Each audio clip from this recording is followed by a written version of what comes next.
কিছু কিছু জিনিস ফোনে নয়, মনেও ক্যাপচার করে রাখতে ইচ্ছে করে। আসসালামু আলাইকুম, কেমন আছেন সবাই? আশা করছি সবাই অনেক ভালো আছেন।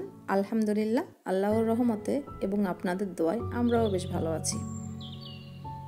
বেশ অনেকটা বেলা হয়ে গেছে, আর বেশ কয়েকটা দিন পর কিন্তু অনেক সুন্দর, অনেক মিষ্টি রোদ বের হয়েছে।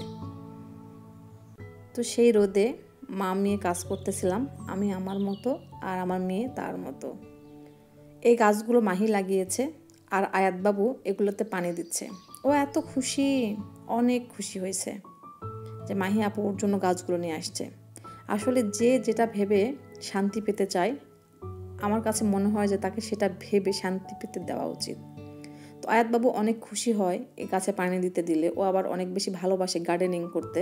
তো আমি এই জিনিসটা বেশ এনজয় করি, আর সবসময় মনে হয় যে এই জিনিসগুলো ফোনে না, মনে ক্যাপচার করে রাখি। আসলে সবসময় যে অনেক বড় বড় জিনিস মানুষকে আনন্দ দেয় এমনটা না। আনন্দ খুঁজে পেতে হলে ছোট ছোট জিনিসগুলোতে একটু নোটিস করলেই কিন্তু মনটা আনন্দে ভরে যায়। তো মেয়েকে স্কুলে দিয়ে আসছি আমি। তো আসার পথে বাজারে গিয়েছিলাম, দোকান তখনও খুলে নাই, তো এই জন্য রান্নাবান্নাও সকালে করতে পারি নাই, চলে আসছিলাম। আর সাহেবকে বলেছিলাম যে এই জিনিসগুলো আমার খুব খেতে ইচ্ছে করছে। আজ কয়েকদিন ধরেই আমার খুব ইচ্ছে করছিল যে ডাঁটা দিয়ে, আলু দিয়ে, করলা দিয়ে একটু ঝোল খাবো। আসলে এই জিনিসগুলো অনেক মিস করি মায়ের হাতে। তো আম্মু নাই, আম্মু এই জিনিসগুলো অনেক সুন্দর করে রান্না করতো। তো আমি রান্না করতেছি আর ভাবতেছি যে মায়ের মতো হবে কি না।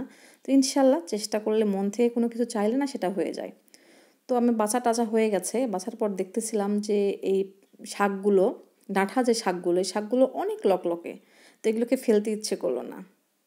তো কখনো কখনো না গৃহিণীরা একটু বুদ্ধি খাটিয়ে রান্না করলে একটা আইটেম দিয়ে বেশ অনেকটা পদ তৈরি করা যায়, কিন্তু এরকম করেও। তো আমিও ব্যতিক্রম না, একটু চেষ্টা করি খরচটা কমায়ে যদি সাহেবকে একটু খুশি করা যায়, আর বেশ কিছু রান্নাও করা যায় যাতে করে একটু আলাদা আলাদা পদ হয়। বিভিন্ন প্রকারের তরকারি হইলে কিন্তু ভাত খেতে সবাই ভালোবাসে। তো আমি এখানে বেশ কিছু পেঁয়াজও কেটে নিয়েছি। সব সবজি মূলত রোদ দেখে আমি ছাদে এসেছিলাম, আর আজকে যেহেতু রোদ বের হয়েছে এই জন্য অনেক ভালো লাগছিল। আর আলুগুলো বেশ ভেজা ছিল, ভাবলাম যে রোদে দিয়ে যাই, তাহলে আর নষ্ট হবে না। আলুতে পানি থাকলে কিন্তু সেটা নষ্ট হয়ে যায়, তাই জন্য আমি ভাবতেছি যে আলুগুলো একটু শুকাক। যখন আকাশে কুয়াশা জমে তখন কিন্তু কাজ করতে একদমই ইচ্ছে করে না। শুধু আমি কেন, অনেকেরই হয়তো ভালো লাগে না। তবে আমি একটু অলস প্রকৃতির, তো এজন্য আমার একটু বেশি ইচ্ছে করে না। তো আজকে যেহেতু রোদ বের হয়েছে, আর এ কারণেই আমার মন মেজাজ দুইটাই কিন্তু বেশ ফুরফুরে। আর পছন্দের রান্না করব আরও বেশি ফুরফুরে হয়ে গেছে। সত্যি বলতে আমার কাছে মাছ, মাংস, ভুনা এই তরকারিগুলোর চাইতে সবজিটা অনেক বেশি ভালো লাগে।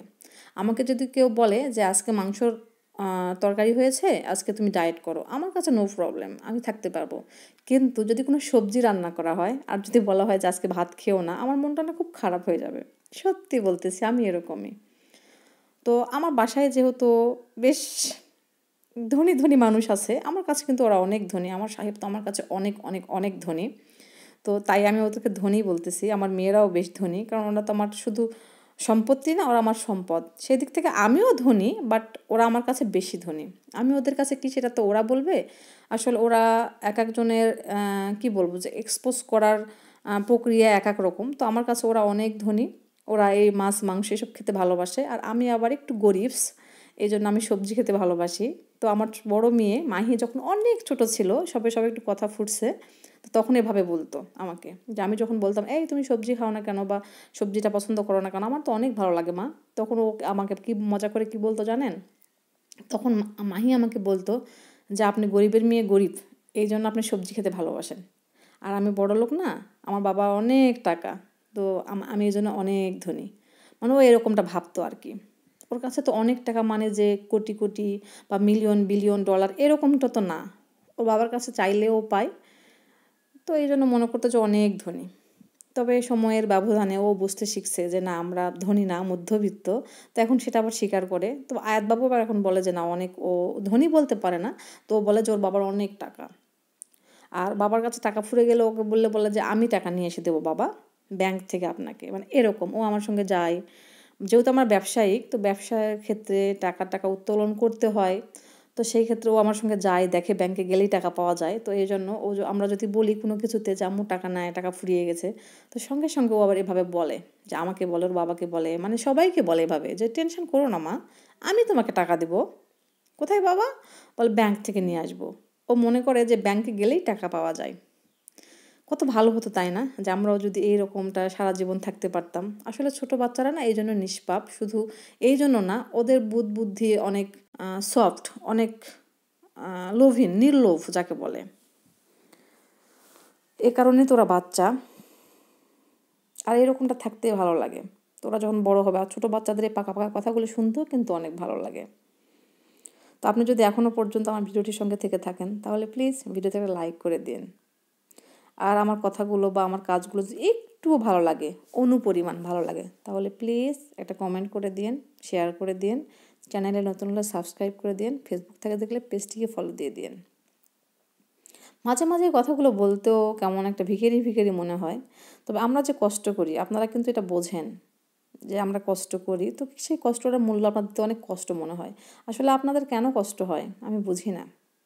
এটা কি আমাদের মন মানসিকতার ব্যাপার, নাকি মনে হয় যে একটা লাইক কমেন্ট শেয়ার করে দিলে আপনাদের অনেক ব্যাংক ব্যালেন্স সব চলে আসবে আমার কাছে? আমি ঠিক বুঝি না। যাই হোক, ওইসবের মধ্যে আর না যাই। তার মধ্যে আমি না জটিলভাবে কোনো কিছু দেখতেও ভালোবাসি না, আর কোনো কিছু ভাবতেও ভালোবাসি না।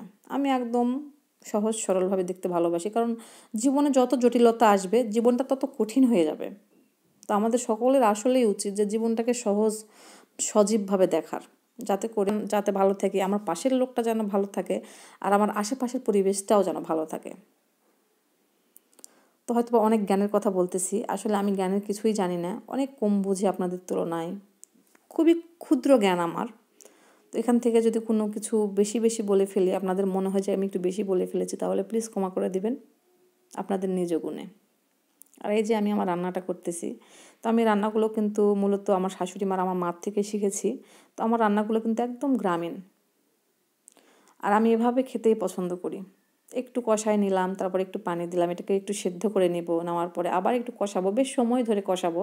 অনেকে আবার মনে করে যারা শহরে থাকে, বা জন্ম থেকেই শহরে থাকে, বা শহরেই জন্মেছে এরকম, তারা আবার মনে করে যে তারা কিন্তু একদম সহজ সরলভাবে দেখে, আমি যেটা দেখি। আর যারা গ্রাম থেকে শহরে যায় তারা ভাবে যে গ্রাম থেকে একদম কি বলবো, আর আসলে ওভাবে বললাম না, যারা একদম গ্রাম থেকে শহরে যায় না, শহরের হালকা হালকা যে পানি, হালকা হালকা বাতাস তাদের গায়ে লাগে, আর তখন তারা নিজেকে শহরের মনে করে, একদম মনে হয় যে আমি শহরের হয়ে গেছি। তো তখন তারা মনে করে যে বেশি কষানো খাবার গ্রামের মানুষেরা খায়, গাইয়ারা খায়। তো তাদের উদ্দেশ্যে আমি একটা কথাই বলবো, যে আপনি কোথায় ছিলেন, একটু ভালোভাবে একটু ভেবে দেখেন তো, যে আপনার শিকড়টা কোথায় পোতা আছে। আর গ্রাম, গাইয়া, এই জিনিসগুলো কি খুবই খারাপ? তো গ্রামের মানুষেরা কিন্তু সরল হয়। তবে এখন গ্রামেও কুটিলতা জটিলতা চলে এসেছে, তো আগে থেকেই ছিল, তো আগে সেটা প্রকাশ কম পাইতো, কিন্তু এখন বেশি পাচ্ছে, কারণ গ্রামের মানুষেরা আর ওইভাবে বোকা নাই। অবশ্য বোকা নাই বলতেছি কেন, গ্রামের মানুষেরা এখনও বোকা, তবে তারা একটু হিংসুটে টাইপের বেশি, জেলাসি হয় বেশি, অন্যের ভালোটা নিতে পারে না। তবে তারা নিজেদেরকে চালাক মনে করে, কিন্তু তারা চালাক না। প্রকৃত জ্ঞান নিয়ে তো তারা, যারা শুধু অক্ষর জ্ঞান দিয়ে বিবেচনা করে না, মন মানসিকতা দিয়ে মানে সেটাকে বিচার করে। তো এই যে আমি কিন্তু মাছটাকে ভুনাও করে নিয়েছি, আর ওটাকে, আর আমি যে পাতাগুলোকে রাখছিলাম, শাকগুলো, ডাঁটা শাক, ওইটাকে ভর্তা করব। তো ভর্তার প্রসেসিংটা দেখাচ্ছি না, কারণ বললাম না যে বেশ বেলা হয়ে রান্না বান্না করতে শুরু করে দিয়েছিলাম, আমার ভিডিওটা বেশ বড় হয়ে যাচ্ছিলো। ভর্তা তো একদম সিম্পল, যেখানে একটু কাঁচামরিচ, কয়েকটা আলু, রসুন, পেঁয়াজ, একটা টমেটো, তো সেখানে চাইলে কিন্তু একটা মাছও দেওয়া যায়। তো আমি মাছটা আসলে দিব না, আমার মাছটা দিতে ভালো লাগে না, এখানে তো মাছ দিচ্ছি। আর আমার কেন জানি ইদানিং মাছ একটু বেশি আষ্টা লাগতেছে, এই জন্য ভর্তাটাকে আমি এমনি রেখেছি। আর মাছের তরকারিটা ঠান্ডা হয়ে গেলে খেতে মজা লাগে না। তো এই যে আমি এখানে ভর্তাটাও বসাই দিয়েছি, ভর্তাটাও হবে, আর এরপরে পাটায় এটাকে বেটে নেব। তো কেমন লেগেছে ভিডিও চাইলে কিন্তু কমেন্টের মাধ্যমে আমাকে জানাতে পারেন। এই যে রান্না করতেছি টুকটুক টুকটুক করে, আর চেষ্টা করতেছি, আর ভাবতেছি মনে মনে যে এই ছোট্ট ছোট্ট পায়ে চলতে চলতে ঠিক পৌঁছে যাব। তো আমার পৌঁছানোর অত বেশি তাড়াও নাই, সত্যি বলতেছি। আমি নির্লোভ একজন ব্যক্তি, আমার কারো কোনো কিছুর প্রতি লোভ নাই, কোনো দিন ছিলও না। তবে মানুষ কেন জানি আমাকে সবসময় উল্টাটাই ভাবে, এইটা না আমি বুঝতে পারি না। আসলে আমি কি নিজেকে ভালোভাবে এক্সপোজ করতে পারি না, না মানুষ আমাকে ঠিকঠাকভাবে নিতে পারে না, আমি বুঝি না। তবে সত্যি বলতেছি, আমার কিন্তু কখনো কারোর উপর দিয়ে কোনো রাগ হয় না, হিংসা হয় না, লোভ হয় না, এই জিনিসটা আমার মধ্যে নাই। আপনারা কতটা কি বোঝেন? আমি আমাকে নিয়ে প্রচণ্ড হ্যাপি। আর আমি মনে করি যে পৃথিবীর সবচাইতে সুখী মানুষ আমি। আর যখন এভাবে আপনি ভাববেন না নিজেকে, তখন অন্য কারো কোনো কিছু দেখে আপনার কোনো লোভই আসবে না। আসলেই।